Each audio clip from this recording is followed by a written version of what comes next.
Bonjour à tous et à toutes. Je suis ravi de vous accueillir aujourd'hui. Je m'appelle Maxime Trocmé. Je suis en charge du déploiement de la R&D chez Vinci et j'anime notamment le lab Recherche Environnement dont vous assistez aujourd'hui à un événement chez Léonard Paris. Et notre conférence s'intitule Construire un plan vélo au-delà des grandes villes. Un petit mot également à celles et ceux qui nous suivent de plus en plus nombreux en replay. Ces événements, ils sont aussi là pour durer et pour diffuser largement dans tout l'écosystème du Lab Recherche Environnement. Alors, voilà, ça c'était moi. Juste la petite piqûre de rappel sur le Lab Recherche Environnement. En pratique, c'est un partenariat de recherche, c'est une chaire de recherche et d'enseignement. Donc on parle de mécénat scientifique entre Vinci et trois grandes écoles d'ingénieurs. Donc vous les voyez ici, l'école des mines, l'école des ponts et Agro-Paris-Tech. On peut présenter le lab comme un centre de recherche en réseau dont l'originalité repose sur deux principes. Le premier, c'est que les chercheurs disposent d'un accès direct aux projets de Vinci, alors les projets de bâtiments, projets d'infrastructures, qui sont utilisés comme des terrains d'expérimentation. Et puis le second, et vous êtes là pour en témoigner, c'est qu'on a des résultats de travaux de recherche qui sont accessibles à tous dans une logique de diffusion ouverte des connaissances. Le lab, depuis 2008, c'est une centaine de projets de recherche, la plupart du temps sous forme de doctorat ou de projets de post-doctorat. Sur les quatre grandes thématiques que vous voyez sur la droite. La première, c'est celle qui est traitée par les mines, l'efficacité énergétique des bâtiments, dont on a parlé dans nos deux dernières conférences. Ça va de l'isolation des bâtiments jusqu'à l'usage de l'intelligence artificielle pour les piloter au mieux. Un sujet qui est transverse à toutes les écoles, qui est celui de l'analyse de cycle de vie. Donc là, on parle des outils d'éco-conception pour évaluer les impacts environnementaux. Un sujet dont on parle assez souvent, et notamment avec Pierre Montluc, qui va faire partie des participants. Les solutions fondées sur la nature. Donc ça, c'est avec Agro-Paris-Tech. Et là, on va parler de nature en ville et des différents impacts des services écosystémiques, de biodiversité en ville et également sur les grands projets d'infrastructure. Mais le sujet qui nous réunit aujourd'hui, c'est le sujet de la mobilité, sujet qui est traité par l'école des ponts. Alors, donc aujourd'hui, le sujet qu'on vous propose d'explorer, c'est celui du vélo.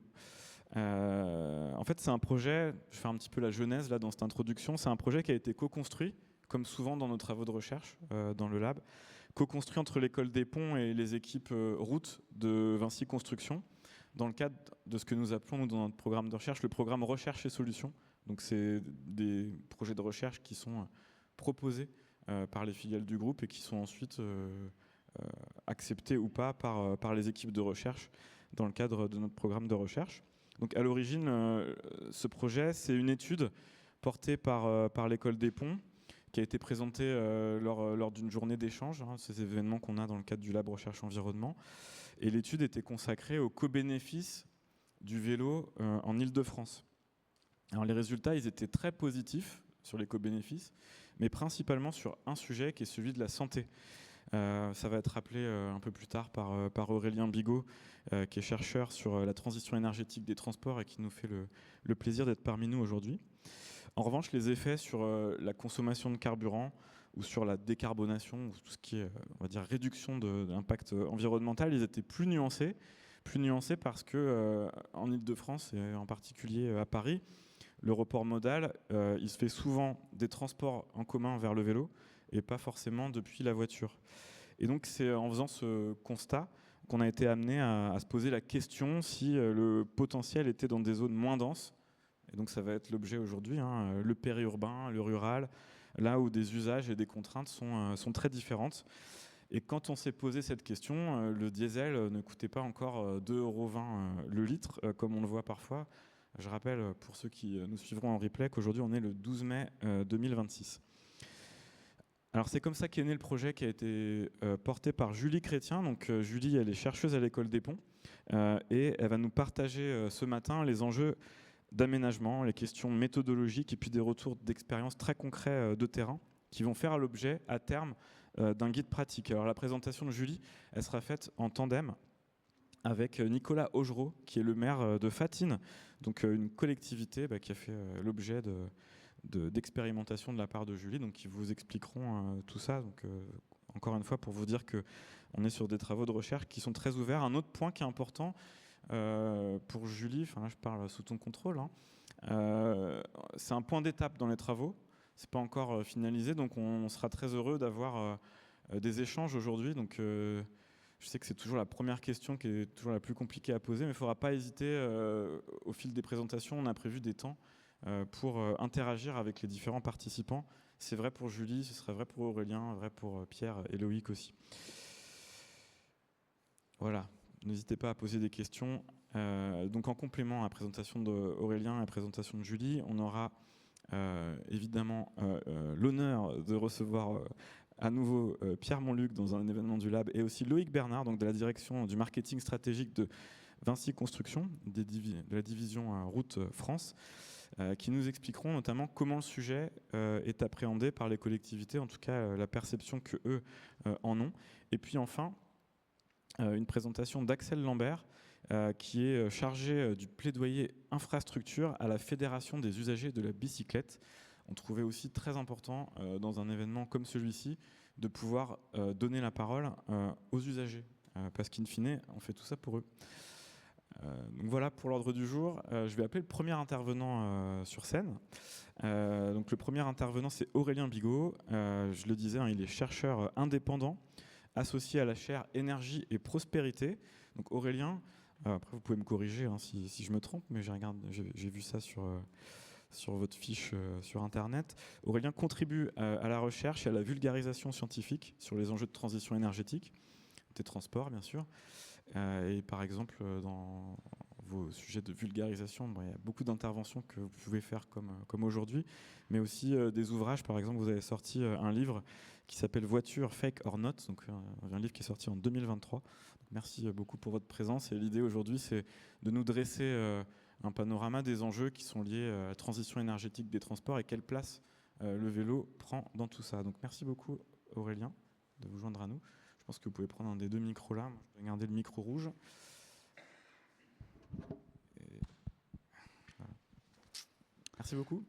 La zapette. Oui. Parfait.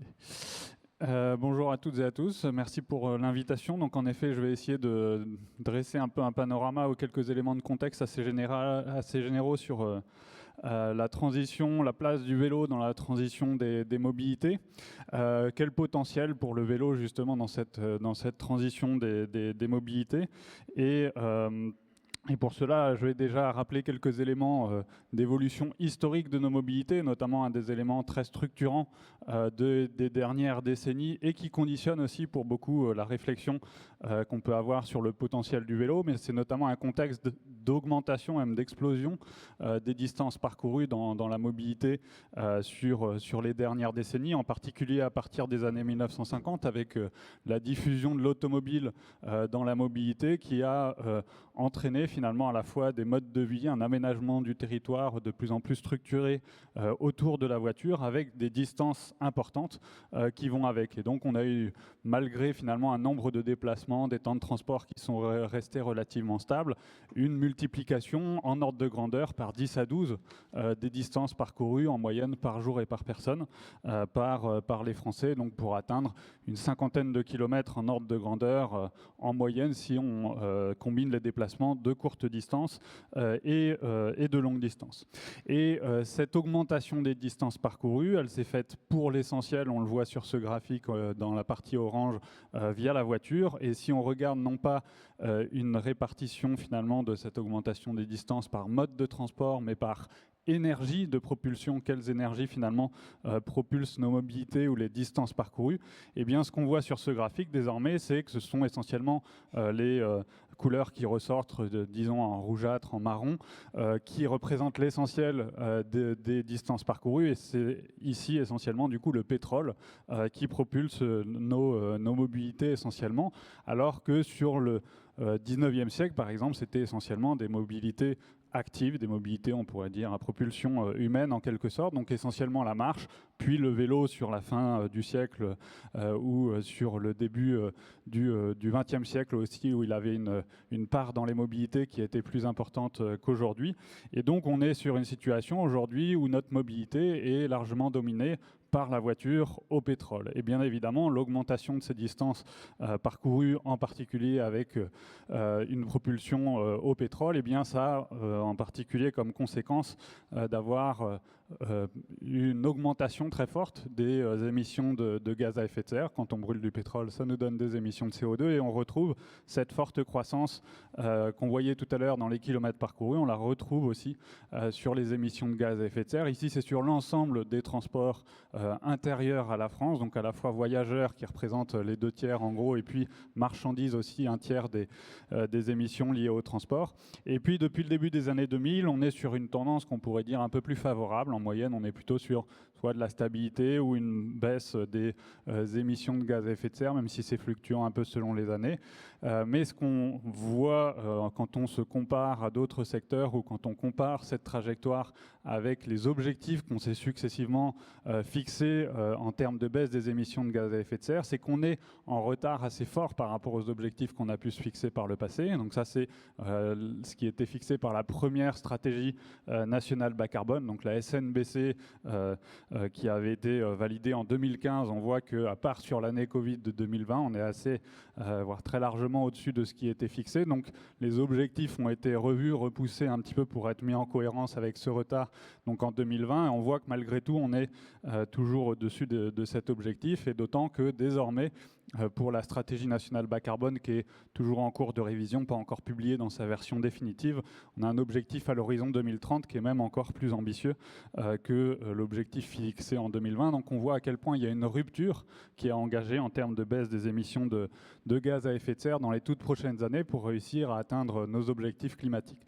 Donc c'est notamment un des éléments de contexte dans ces enjeux de transition. Il y en a d'autres et j'y reviendrai, mais qui est particulièrement structurant forcément aussi en termes d'évolution des politiques de transport et notamment de mobilité. Si on regarde comment on peut atteindre finalement ces objectifs climatiques, eh bien, il y a 5 différents leviers qui sont cités par la stratégie nationale bas carbone comme des leviers permettant de réduire les émissions de gaz à effet de serre, à la fois pour le transport de marchandises, mais aussi pour le transport de voyageurs. Donc, ce que je vais illustrer ici. Donc, le premier des 5 leviers, c'est de modérer la demande de transport, donc les distances parcourues que j'ai pu montrer tout à l'heure. Donc, c'est essayer de retrouver plus de proximité dans les pratiques de mobilité du quotidien. Donc c'est pour beaucoup aussi des questions forcément d'aménagement du territoire, d'évolution des modes de vie, aussi pour permettre ces modes de vie plus en proximité, et qui peuvent favoriser en retour aussi du coup une utilisation plus importante de mobilités plus lentes qui sont davantage adaptées sur des plus courtes distances telles que la marche ou encore le vélo. Cela rejoint du coup le deuxième levier, qui est le levier du report modal, donc de se reporter depuis les modes de transport les plus impactants, la voiture ou l'avion, vers des modes moins impactants, que ce soit les modes actifs ou encore les transports en commun. Donc c'est en particulier ici que se retrouve le potentiel du vélo, mais ce que je montrerai après, en tout cas une bonne partie de mon argumentaire, sera de montrer aussi que le potentiel du vélo se retrouve aussi pour beaucoup dans les interactions qu'il peut y avoir avec les autres leviers, dont certains que je présente ici. Et ensuite, sur les autres leviers de décarbonation, le troisième, c'est le meilleur remplissage des véhicules, donc ce qui vaut notamment pour les voitures avec la question du covoiturage, pour mieux optimiser finalement cet usage des voitures très largement assez peu rempli finalement par rapport à leur capacité de transport en général. Un quatrième levier qui concerne la réduction de la consommation énergétique des véhicules. Et là-dedans, il y a à la fois des leviers, disons, de sobriété, c'est-à-dire notamment de réduction, d'aller vers des véhicules qui sont plus sobres en termes de consommation de ressources, en termes de consommation d'énergie. J'y reviendrai un petit peu tout à l'heure, ou aussi encore l'éco-conduite, que ce soit le 110 km/h sur autoroute ou de manière générale une conduite plus souple qui permet de réduire les consommations d'énergie des véhicules par kilomètre parcouru. Donc un peu tous ces premiers leviers que j'ai déjà évoqués se regroupent un peu dans ces leviers plutôt de sobriété, dans cette transition des mobilités, de changement de pratiques de mobilité, etc. Ou encore des changements plus globaux dans l'aménagement du territoire, ou encore les modes de vie, comme j'évoquais, qui permettent de réduire les consommations de ressources, les consommations d'énergie ou encore les émissions de gaz à effet de serre. Et puis dans cette transition, il y a aussi des leviers, disons, plus technologiques, via l'efficacité énergétique des moteurs, comme on a pu l'avoir par le passé, ou en électrifiant aussi, on a une meilleure efficacité des moteurs et donc des véhicules. Et puis cette électrification se retrouve aussi dans le cinquième et dernier levier de décarbonation de l'énergie, où là il s'agit de sortir du pétrole, une énergie fortement carbonée, pour aller vers d'autres énergies moins carbonées. Donc si maintenant on essaie de prendre un peu plus un focus sur la place du vélo, à la fois dans la mobilité actuelle et puis ensuite de regarder quel potentiel à l'avenir, eh bien on peut déjà regarder la place du vélo dans les pratiques actuelles. Si on regarde aujourd'hui, en tout cas aujourd'hui, disons que c'est sur l'enquête mobilité des personnes de 2019, ça a un impact en particulier pour le vélo, un peu moins pour les autres modes de transport. On voit qu'en tout cas c'est la voiture qui domine largement les mobilités, comme je le disais tout à l'heure. Quasiment 2/3 du nombre de déplacements, des temps de transport, encore des distances parcourues qui sont liées à la voiture. Et puis pour le vélo, donc en 2019, selon les chiffres de l'enquête, c'est 2,5-2,7%, mais en tout cas c'est ça l'ordre de grandeur de part du vélo. On sait que depuis, les trafics ont augmenté quasiment de plus 50%, donc aujourd'hui on est plutôt proche des 4% des déplacements qui sont réalisés à vélo, ce qui reste quand même assez loin de ce qu'on peut retrouver ailleurs, ou le potentiel qu'il peut y avoir, j'y reviendrai. Et puis une part qui peut être un peu plus faible en temps de transport, ou encore plus en termes de distance parcourue, parce que ce sont des déplacements qui sont plus courts que la moyenne de l'ensemble de nos déplacements. Et puis en termes d'émissions, c'est aussi la voiture qui domine largement devant le transport aérien. Donc ça, c'est l'image un peu globale, mais bien évidemment, ces modes de transport ne sont pas utilisés sur les mêmes types de trajets, notamment sur les mêmes types de distances. Donc c'est là aussi qu'il y a un intérêt à regarder cela avec différentes catégories. Notamment, c'est comme ça qu'on peut voir un peu plus le potentiel qu'il peut y avoir pour le vélo, suivant les distances sur lesquelles il est le plus adapté. Et ce qu'on voit, en fait, c'est que dans notre mobilité, on a quand même 17% de trajets très courts, de moins d'un kilomètre. Donc là, c'est sur ce type de distance, la marche domine déjà assez largement, même si il y a encore des déplacements avec d'autres modes de transport, et notamment de la voiture. Et on voit que c'est plus de 50% des déplacements qui sont sur la tranche entre 1 et 10 km, qui est un peu la tranche cible finalement pour les déplacements à vélo. Mais bien évidemment, si on regarde en nombre de déplacements, ou en temps de transport, ou encore en termes de distance, eh bien on va avoir une sorte de déformation vers le haut, c'est-à-dire que les très rares déplacements à plus de 1000 km, c'est seulement 0,1% des déplacements essentiellement faits avec du transport aérien, représente au contraire une part bien plus importante en termes de distance parcourue ou encore d'émissions.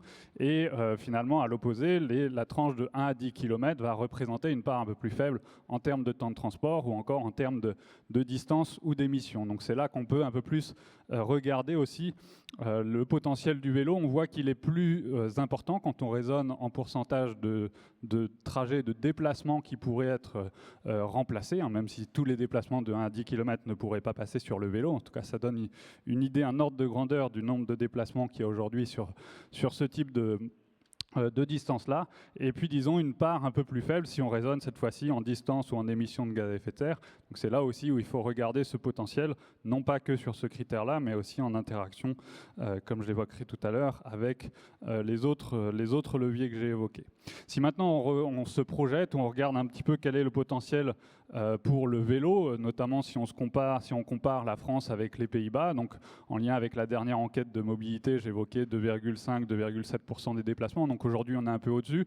Mais si on se compare sur ces chiffres de 2019 par rapport aux Pays-Bas, les différents chiffres qu'on peut retrouver, les comparaisons en part modale, donc pourcentage des déplacements, distance parcourue en pourcentage d'utilisateurs quotidiens ou encore en pourcentage de personnes pour lesquelles c'est le mode de transport le plus utilisé, on voit qu'il y a un potentiel quasiment d'une multiplication par 10 du vélo par rapport à un niveau de pratique beaucoup plus élevé, en tout cas qu'il y a actuellement aux Pays-Bas. Si on regarde maintenant dans des scénarios de transition, ce qui a pu être prévu à l'échelle de la France, mais du coup à l'horizon 2050, notamment dans les scénarios transition 2050 de l'ADEME, le scénario qui prévoyait le plus fort développement du vélo, c'était le scénario numéro 2, appelé coopération territoriale, dans lesquels il y avait différents éléments de narrative de transition, notamment autour de la sobriété, autour de la proximité au quotidien, donc là qui vient faciliter, comme je l'évoquais tout à l'heure aussi, finalement des mobilités actives via le fait qu'il y a davantage de déplacements relativement courts, donc qui permettent de faciliter ces modes de transport-là. Et puis après, sur la longue distance, il y a aussi le train qui va être privilégié, des véhicules intermédiaires entre vélo et voiture, j'y reviendrai, qui peuvent aussi davantage se développer. Et qu'est-ce qu'on voyait comme potentiel, en tout cas, du vélo dans ce scénario-là Eh bien, en termes de nombre de pourcentage de déplacements, en tout cas, on avait le vélo qui représentait un peu plus de 20% des déplacements en 2050, avec une croissance très forte qui se faisait essentiellement au détriment de la voiture. Et donc c'était, pour rejoindre aussi le thème du jour, c'était pas qu'un développement du vélo, bien évidemment dans les grandes villes, dans le centre des grandes villes, etc., mais sur l'ensemble du territoire, un développement très massif de la pratique pour différents types de publics, différents types de territoires. Et puis en pourcentage des temps de transport, on a aussi une part très importante du vélo en 2050 dans les mobilités. Si on raisonne en pourcentage de temps de transport, c'est aussi à peu près 20%. Et cette fois-ci, si on regarde en pourcentage des distances, forcément, de nouveau, on retrouve le fait que la part est un petit peu plus faible, mais il faut bien comprendre qu'elle est en interaction très forte avec le fait que dans le même temps, les distances parcourues au total baissent fortement, notamment parce que sur la voiture, ça baisse à la fois parce qu'il y a du report vers d'autres modes de transport, que ce soit le vélo ou encore le train, mais aussi parce que l'aménagement du territoire, l'évolution des modes de vie, etc., vont dans le sens d'une plus forte proximité. Et donc, quand on combine ce développement du vélo, avec et de la marche, avec finalement cette restructuration des mobilités vers des plus courtes distances, on a un potentiel de baisse d'émissions qui est beaucoup plus important, d'où l'importance en tout cas de penser les deux conjointement, parce que le vélo profitera des réductions de distance et dans le même temps, le vélo incite aussi à cette réduction des distances. Si jamais on cherche à déployer son mode de vie plutôt en utilisant le vélo, mais on va plutôt essayer d'aller fréquenter des commerces plutôt plus proches de chez soi, d'essayer de se rapprocher idéalement de son lieu de travail si on en a la possibilité, etc., etc. Donc ça, c'est une première interaction qui est très importante. Un autre élément, si maintenant on regarde quelle est la place du vélo dans l'évolution des modes de déplacement qu'on peut essayer de privilégier suivant les types de territoires, ça c'est un graphique que je vais progressivement faire évoluer. L'idée, c'est de reprendre les différentes gammes de distance que j'ai pu montrer tout à l'heure, qui allaient donc de moins d'1 kilomètre à jusqu'à plus de 1000 km. Et puis un autre élément qui est très important, c'est en effet l'élément territorial de quel type à quel point les flux de déplacement sont importants ou pas, suivant qu'on est dans des zones où la densité de population est forte à l'intérieur des métropoles ou bien plutôt faible, par exemple dans les zones rurales. Et puis, si on regarde aujourd'hui, et notamment par rapport à certains graphiques que j'ai montrés tout à l'heure, les modes de transport qui dominent actuellement sur ce graphique-là, le transport aérien domine très largement au-delà des 1000 km, la marche domine en dessous des 1 km de déplacement, le vélo domine pas vraiment, mais disons que c'est sur cette tranche un peu qui va être le plus développé, et puis les transports en commun sont essentiellement développés et du coup utilisés aussi à l'intérieur des grandes villes ou entre les grandes villes, c'est là où il y a le plus d'offres et donc qu'il y a aussi une pratique plus importante dans l'usage des transports en commun. Et finalement, un peu sur tout le reste du graphique, c'est la voiture qui domine largement les mobilités. Dès qu'on est au-delà des 1 km, sous les 1000 km de déplacement et qu'on n'est pas sur des zones où les flux de déplacement sont suffisamment forts pour avoir déjà mis en place en tout cas des transports en commun. Et si on essaie de faire évoluer ça à l'avenir, eh bien, pour essayer de réduire la part de la voiture, et notamment de la voiture individuelle, eh bien, il n'y a pas forcément de solution magique. Il faut développer différents types de mobilité, notamment sur les plus courtes distances, privilégier la marche quand c'est possible, qui va être limitée après en termes de distance parcourue. Donc c'est là où le vélo prend le relais comme mode de transport, parmi les plus vertueux aussi à développer sur ces types de distances-là, d'autant plus qu'on n'a pas que le vélo classique, mais aussi avec du vélo assistance électrique, du vélo cargo, etc., ou d'autres mêmes types de véhicules intermédiaires sur lesquels je reviendrai, un potentiel aussi d'étendre encore le domaine de pertinence du vélo par rapport au seul vélo classique. Et puis après, sur les plus longues distances, même si là je vais un petit peu moins développer, quand le vélo, même le vélo assistance électrique devient plus difficile à utiliser, à massifier, c'est combiner ça avec des transports en commun, si les flux sont moins importants, mais avec du covoiturage, ou encore dans les zones moins denses, notamment là où les distances sont trop importantes pour le vélo, mais où on n'a pas forcément besoin d'une capacité de transport d'une voiture de 5 places, de plus d'une tonne, etc., si c'est pour déplacer seulement 1 ou 2 personnes à l'intérieur du véhicule. C'est notamment dans ces zones-là, là où il y a peu d'alternatives à la voiture, qu'il y a un intérêt à développer justement des véhicules un peu intermédiaires entre le vélo et la voiture pour permettre de réduire les consommations de ressources. Et puis, entre autres potentiels, il y a aussi de l'autopartage. Et puis, un autre potentiel du vélo, c'est celui de se développer aussi en intermodalité, en particulier avec les transports en commun, pour permettre une combinaison sur des déplacements de plus longue distance du vélo avec des modes de transport qui permettent du coup de réduire l'usage de la voiture ou même potentiellement de réduire l'usage du transport aérien sur des plus longues distances quand l'intermodalité est facilitée. Et donc dans les éléments que j'évoquais de ces potentiels aujourd'hui assez peu explorés, ou disons en tout cas plutôt au début de la filière ou de l'exploration de ces sujets-là, il y a tout ce potentiel des véhicules intermédiaires entre vélo et voiture, pour certains d'entre eux qui se rapprochent assez fortement du vélo, notamment pour ceux qui sont au-dessus de la ligne bleue, d'avoir des modes de transport actifs, donc qui nécessitent un pédalage, qui pour beaucoup de ces véhicules va être assisté par une assistance électrique jusqu'à 25 ou encore 45 km/h selon les types de modèles, et qui là peuvent permettre du coup d'étendre à la fois avec cette accélération, cette facilité ou ce confort un peu plus important, d'étendre finalement le domaine de pertinence par rapport au seul déplacement en vélo classique, pour en tout cas notamment dans des zones de moyenne densité, de faible densité, là où les distances sont plus importantes, là où la circulation est plus rapide, potentiellement de s'insérer un peu plus facilement dans la circulation ou de permettre un peu plus facilement des déplacements qui sont un peu plus lointains ou avec de l'emport de charge, etc. Donc c'est aussi un potentiel très important à considérer dans cette évolution du vélo. Et puis une dernière interaction que je veux citer par rapport à ce potentiel, notamment de transition énergétique, de baisse des émissions de gaz à effet de serre en lien avec le vélo, c'est qu'aujourd'hui, on a une mobilité, comme je l'évoquais, qui a ses principales émissions en lien avec l'usage de la voiture au pétrole. Et donc, plus les distances parcourues en voiture au pétrole sont importantes, plus les émissions sont importantes. Et en l'occurrence, dans le bilan carbone d'une voiture thermique, les émissions sont essentiellement à son utilisation, à son usage. En passant à la voiture électrique, ça change un petit peu cet élément-là. À la fois, la voiture électrique au global émet moins de gaz à effet de serre, mais surtout, le plus gros des émissions se retrouve cette fois-ci à la fabrication des véhicules. Donc ça veut dire que l'enjeu deviendra un petit peu moins de réduire le nombre de kilomètres parcourus en voiture, mais encore plus, pour le coup, de réduire le nombre de voitures en circulation.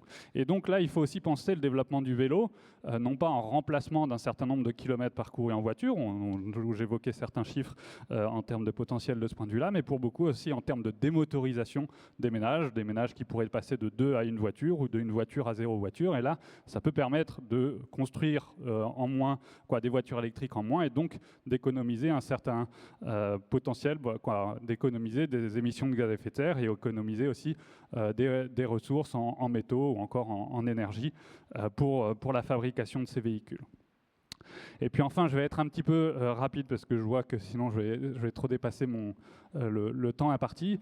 Mais bien évidemment, au-delà des enjeux, notamment climatiques, que j'ai pu évoquer, il y a aussi beaucoup d'autres externalités, beaucoup d'autres impacts, beaucoup d'autres enjeux de transition pour les mobilités, des enjeux de pollution de l'air, des enjeux de consommation de ressources que j'évoquais un petit peu ici avec les véhicules électriques, des enjeux de consommation d'espace bien évidemment, et là le vélo peut aussi constituer une réponse intéressante, des enjeux en termes de pollution de l'air, d'accidentalité, de sédentarité, d'inactivité physique, ça a été cité en introduction comme un potentiel majeur là pour le coup, avec le développement des mobilités actives pour avoir des bénéfices pour la santé, et puis des enjeux, sans forcément non plus être exhaustif sur tous les enjeux, mais aussi forcément des enjeux d'inégalité d'accès à la mobilité, que ce soit selon les territoires, selon les revenus, etc.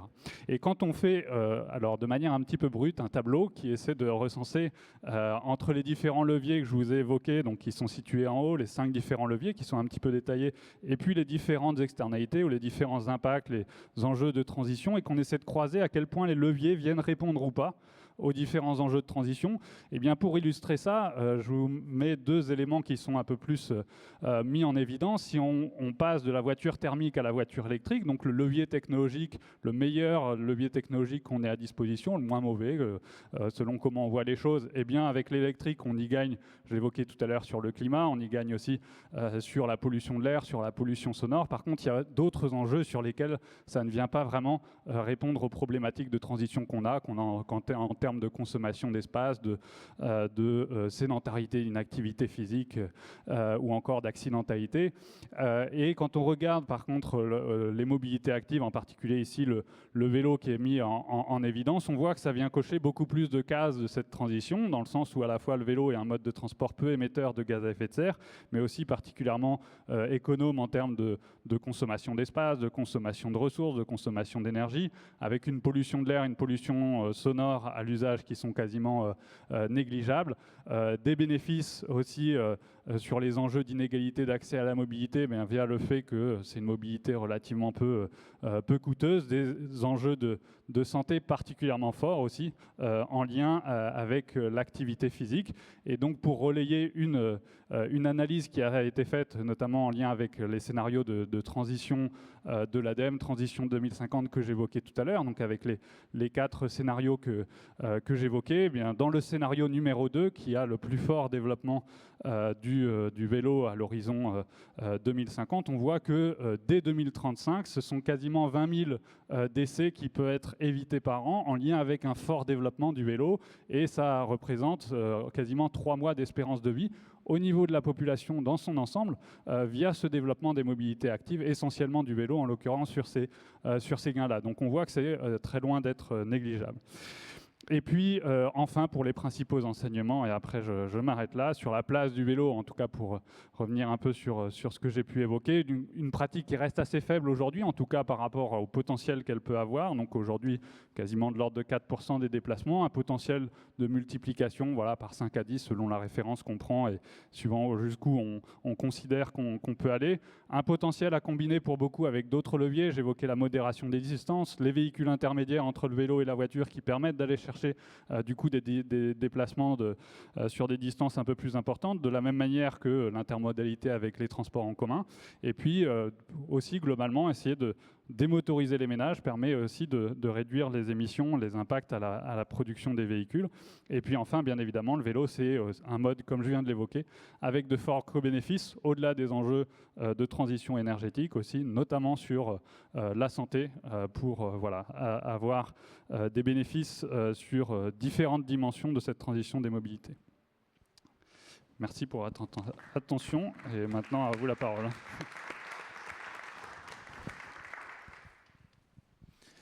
Merci beaucoup.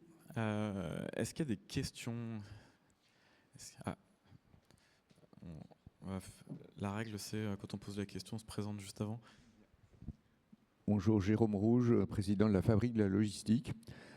Merci pour cette présentation très intéressante. J'aurais bien aimé si, en quelques mots, vous pouviez nous distinguer ce qui relève de la mobilité personnelle, de la mobilité professionnelle des marchandises. Oui, c'est vrai que je n'ai pas du tout abordé cette partie-là. Globalement, on peut refaire un petit peu, j'avais un graphique presque similaire sur... alors, je vais y arriver. Sur cette partie-là, en fait, on peut essayer de refaire un peu ce même type de graphique-là avec la logistique de manière générale. Et j'avais fait avec 2 axes aussi, à la fois les distances parcourues et plutôt que flux de déplacement, c'est des flux plus ou moins massifiés. Est-ce que ce sont des petits envois ou pas à faire, ou bien des grandes quantités à transporter? Et en fait, on se retrouve avec du coup la partie en bas à gauche finalement qui est la plus adaptée pour la cyclo-logistique, à la fois quand c'est dans des distances relativement acceptables pour le vélo, pour la cyclo-logistique, et que ce ne sont pas non plus des envois trop massifiés, sinon il faut essayer de privilégier d'autres modes de transport plus massifiés. Dans les plus massifiés d'entre eux, le train, mais qui est aussi sur des plus longues distances. Mais sinon, après, l'optimisation de la logistique, c'est de faire au véhicule le plus massifié possible quand les flux le nécessitent. Et du coup, en tout cas, on a un potentiel aussi de développement de la cyclo-logistique qui est forcément très fort. Alors plutôt souvent, on le voit en logistique des derniers kilomètres ou logistique de proximité. Il n'y a pas forcément de l'intégration pour le coup de la cyclo-logistique dans les scénarios de prospective est un peu plus compliqué, et quand c'est fait, même quand on prévoit un très fort développement de la cyclo-logistique, le potentiel en termes de milliards de tonnes kilomètres, comme on raisonne en logistique, pour le coup reste dans tous les cas assez faible. Et donc ça ne va pas être forcément sur un report direct en termes de milliards de tonnes kilomètres, etc., et d'émissions de gaz à effet de serre qu'on aura forcément les principaux bénéfices, mais ça va être plutôt des questions de consommation d'espace dans les milieux urbains, etc. Les autres bénéfices que j'ai pu évoquer pour certains d'entre eux, pour la mobilité des voyageurs, où là on aura plus ces bénéfices-là, notamment sur cet aspect-là, mais aussi bien évidemment pollution de l'air, pollution sonore, etc. Donc c'est plus ça finalement qu'il faut aller chercher comme potentiel, en tout cas comme intérêt dans la transition avec la cyclo-logistique. Merci, on peut prendre encore quelques questions. Maria, il y a une question de Pierre juste là. Merci. Vous avez cité plusieurs chiffres là. Alors 2,7, c'était une étude de 2019, donc avant Covid. Oui, c'est ça. Là, vous évoquez 4% après Covid, et puis on voit qu'il y a eu un fort effet sur le vélo avec le Covid. Puis si mes informations sont bonnes, en 2030, et ça aussi ça doit être cohérent avec la 3e version de la stratégie nationale bas carbone, il y a un plan vélo qui recommande d'arriver à 12%. Votre avis de chercheur là-dessus, c'est quoi? C'est des incantations? Il y a un plan secret qu'on ne connaît pas ou voilà. Oui, on avait aussi l'objectif de 9% en 2024. Pour le coup, celui-là est vraiment loupé comme objectif. Très clairement, ça paraît impossible, 2030, 12%, quand on connaît les pourcentages de croissance qu'il peut y avoir dans certaines villes ou à certains endroits qui ont mis en place des politiques cyclables ambitieuses. Après, ça ne veut pas dire qu'il ne faut pas essayer de s'en rapprocher le plus possible et surtout continuer la dynamique qu'il y avait pu y avoir après Covid, à la fois avec les aménagements temporaires et puis des politiques cyclables qui ont été plus structurées, à la fois au niveau de l'État et puis au niveau des collectivités. Et bien évidemment, il y a un lien entre les deux, c'est-à-dire que pour beaucoup, les financements de l'État peuvent permettre aussi à des collectivités qui hésitent un peu à se lancer dans des projets, parce que bien souvent aussi le financement peut être aussi un peu le nerf de la guerre sur certains des projets. Donc c'est sûr qu'aujourd'hui on est sur une trajectoire de croissance. Les dernières années ont tendance à le montrer. De mémoire, là, le dernier baromètre sur le sujet du réseau vélo et marche, c'était plus 48% je crois entre 2019 et 2025 du coup. Donc c'est en ça que j'évoquais le quasiment plus 50%, donc on en arrive assez proche des 4% de part modale. Après, c'est une dynamique qui a été forte juste après Covid, donc 2020-2021, et depuis ça se tasse un petit peu plus, ou disons que ça dépend un peu aussi après des types de territoires, des fois selon les années, ou bien des endroits où les politiques cyclables sont plus ou moins structurées. Ce qui est sûr, c'est qu'on voit à quel point l'importance des politiques cyclables est très forte, parce que quand on regarde la part modale du vélo dans différentes villes, différents territoires en France, elle est très très variée selon les endroits, et ça c'est pour beaucoup en lien avec justement ce qui a été mis en place en termes d'infrastructure, mais aussi d'accompagnement du système de vélo de manière beaucoup plus générale. Justement, je rebondis là-dessus, vous parlez d'infrastructure. Donc on comprend avec les différents enjeux qu'un des enjeux, c'est aussi de pouvoir mettre le vélo dans, mettons, une étape d'un déplacement de plus de 10 km. Vous avez parlé d'intermodalité. Est-ce que vous avez des retours d'expérience intéressants à mettre en lumière, des recommandations particulières à faire en termes justement d'infrastructures, incluant l'intermodalité? Ça, c'est peut-être une première question. Et la deuxième, en termes même d'infrastructures un peu plus larges, justement pour sortir le vélo des villes. On parlait par exemple d'autoroutes à vélo en Ile-de-France, autre chose comme ça. Est-ce qu'il y a des recommandations particulières en termes d'infrastructures? Je pense qu'il y aura d'autres éléments éclairants là-dessus tout à l'heure. Peut-être sur l'intermodalité entre le vélo et le train, un des éléments qui est assez intéressant, qui est ressorti dans les enquêtes notamment de l'ADEME, mais il y a aussi dans d'autres pays, c'est qu'en gros, quand on met par exemple du stationnement vélo sécurisé en gare, en moyenne, c'est de l'ordre de parmi les nouveaux usagers, les usagers de ce stationnement vélo sécurisé, il y en a 1 sur 8 qui avant ne prenaient pas le train.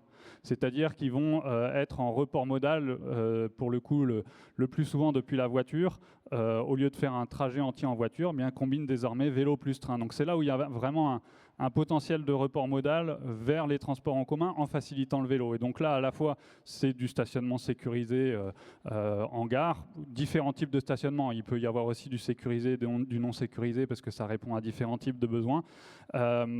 Donc là, il y a beaucoup de progrès à faire de ce point de vue-là. Et puis, bien évidemment, faire en sorte que les abords de la gare et plus largement les routes qui y mènent puissent être avec des infrastructures sécurisées.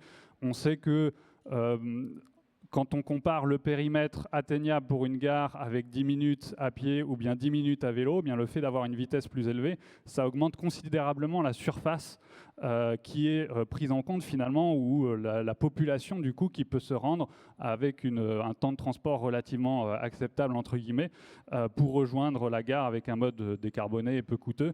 Et donc là, il y a un potentiel vraiment très important là-dessus. Sur les infrastructures, après, pour sortir aussi des zones les plus denses, il y a de plus en plus de réflexions actuellement aussi sur des potentielles réaffectations de voiries, de repenser les plans de circulation. À la fois, c'est quelque chose qui est très pertinent à l'intérieur des villes, mais aussi dans les territoires moins denses, de repenser le plan de circulation pour voir à quels endroits les flux sont importants, et du coup, il faut des pistes cyclables sécurisées en parallèle des routes, si on veut pouvoir avoir une pratique qui est sécurisée, et puis potentiellement à d'autres endroits où la circulation est beaucoup plus faible, bien soit baisser fortement la vitesse, soit potentiellement même conserver ce type de voirie quand il y a d'autres alternatives pour les véhicules motorisés, et bien pour la marche, le vélo, et puis éventuellement certaines catégories de véhicules intermédiaires, après avoir où est-ce qu'il faut fixer la limite pour qu'il y ait un bon partage de l'espace en sécurité, et puis en même temps permettre idéalement différents types d'usages aussi sur ces voiries-là. Mais je pense que ce sera évoqué peut-être plus tard sur ces aspects. Il y a une question là-haut, toujours le même principe, présentez-vous. Bonjour, Xavier Bribois, moi je suis psychologue social et je travaille sur le changement de comportement et le report modal. Et à vous entendre parler de financement, je me disais, alors je ne sais pas si c'est vraiment vous qui suivez ces éléments-là, mais au cas où, est-ce que vous avez une idée de la proportion d'efficacité des investissements sur l'augmentation de la pratique du vélo ? Parce qu'on voit bien qu'on peut se mettre au vélo parfois sans agir sur l'infrastructure, mais en même temps, plus on le fait, et on peut le faire de manière très diverse, ça peut être plus ou moins efficace. Et deuxième question, est-ce que si on prend l'ensemble de la dépense publique, est-ce que vous avez une idée de comment la dépense publique évolue en termes de dépenses vers la voiture et de dépenses vers le vélo sur les 2 dernières décennies peut-être? Merci beaucoup. Waouh, question complexe. Sur la première question, j'ai pas forcément d'études en tête de littérature vraiment sur le sujet. Ça me dit quelque chose d'avoir vu passer des éléments là-dessus, mais si je retrouve tout à l'heure, je transmettrai. Et puis sur la deuxième question, c'est compliqué parce que évaluer les financements pour le vélo, ce sont des financements qui sont très disparates, qui sont entre différents types de niveaux. Il y a eu à la fois les financements de l'État qui pour le coup ont été en baisse, il y a les financements des collectivités, il y a eu aussi des politiques vélo soutenues par des C2E, et du coup là c'est encore un autre type de financement, pas directement avec de l'argent public, etc. Il y a Léry Gicquel, le Concentré Vélo, qui avait essayé justement récemment de faire une compilation assez complète pour le coup des différents types de financement en vélo. Je pourrais retrouver le document en tout cas et vous l'envoyer si vous souhaitez. Après, la difficulté aussi, c'est que ces dernières années, voire ces derniers mois, ça a très fortement évolué. sur les aides, par exemple sur la voiture et sur le véhicule électrique, s'il n'y a pas de changement tous les 6 mois, si ça reste pendant 6 mois, c'est qu'on a de la chance, quoi. Et du coup, faire des évaluations vraiment progressives là-dessus, c'est assez compliqué. Après, il y a les bilans annuels des transports, sinon, qui peuvent faire aussi ce type de compilation entre les différents modes de transport. Mais pour vraiment compiler tout ce qui va au vélo, tout ce qui va à la voiture, etc., ça peut être un exercice un peu plus compliqué et qui est difficile à suivre au pas de temps annuel et assez récent en tout cas. On prend une dernière question. Bonjour, Isabelle Nast, agence Eurovia à Moulins dans l'Allier, donc territoire très rural. Pour quelles raisons les Pays-Bas arrivent à faire en sorte que les habitants utilisent 10 fois plus le vélo que nous? Quelles sont les raisons identifiées? Et dans quelle mesure pourrait-on copier J'ai un complément à cette question, c'est qu'on parle des pays, de certains pays en Europe avec des sujets de la démographie en fait, qui deviennent de plus en plus vieillissants. Est-ce que ça marche aussi dans un pays Oui, alors sur les Pays-Bas, la principale explication, c'est qu'ils ont une politique, des politiques cyclables structurées, structurantes depuis plusieurs décennies. Pour le coup, on cite souvent les années 70 avec le choc pétrolier, des mobilisations citoyennes très fortes, aussi autour de la question de la sécurité routière, notamment de la sécurité des enfants, qui ont encouragé du coup à mettre en place notamment un réseau sécurisé très efficace. Et puis après, comme j'évoquais tout à l'heure très rapidement, c'est un système vélo de manière générale qui combine de nombreux éléments depuis dans tout ce qu'il faut mettre en place, à la fois faciliter l'accès aux véhicules, donc avec des aides à l'achat ou des systèmes de location courte, longue durée, avec des vélos écoles pour apprendre dès le plus jeune âge ou pour des personnes qui n'auraient pas eu l'occasion d'apprendre, une évolution dans les règles de circulation, dans la place que l'on donne, mais aussi les vitesses que l'on donne ou que l'on laisse pour les véhicules motorisés et du coup, quelle sécurité ça peut donner aussi dans le partage de l'espace public. Donc il y a beaucoup d'éléments en tout cas qui expliquent ça, mais c'est surtout le fait que ça a été une politique publique, des politiques publiques depuis longtemps et qui font que, y compris dans les zones rurales, et pour le coup on cite souvent le fait que les Pays-Bas sont beaucoup plus denses et en effet leur densité de population est 4 fois plus importante qu'en France. Pour autant, les liens entre les différents villages qu'il peut y avoir sont des fois de 5-10 km et presque plus, avec des distances plus importantes que ce qu'on peut avoir des fois entre plusieurs villages en France. Et pour autant, même quand il y a 10 km entre deux villages, eh bien, il y a des infrastructures limite presque des deux côtés de la route qui sont des pistes cyclables sécurisées et qui font que, y compris sur ce type, là ça rejoint l'autre question, y compris sur ce type de déplacement-là, de type de mobilité, on voit y compris beaucoup de personnes âgées qui pour le coup ont appris le vélo il y a longtemps, donc c'est là où ça peut être plus difficile directement en France d'apprendre le vélo à des personnes de 70 ans quand elles n'ont pas du tout eu cette habitude-là avant. Mais du coup, il y a un effet de diffusion et puis de pratique qui se maintient et qui permet aussi de maintenir un bon état de santé. C'est à la fois santé physique et santé mentale, hein, le vélo, l'activité physique de manière générale, y compris avec l'avancée de l'âge et une population vieillissante. Donc après, en France, il faut réussir aussi à mettre à la pratique du vélo avant, mais en tout cas, y compris pour les populations les plus âgées, eh bien, les populations âgées des Pays-Bas font beaucoup plus de vélo que les populations les plus jeunes en France. Pour le coup, c'est aussi que voilà, les politiques cyclables et la pratique, c'est beaucoup développé dans toute la population. Merci beaucoup. Je pense que vous pouvez l'applaudir à nouveau. Merci pour ces éclairages très riches.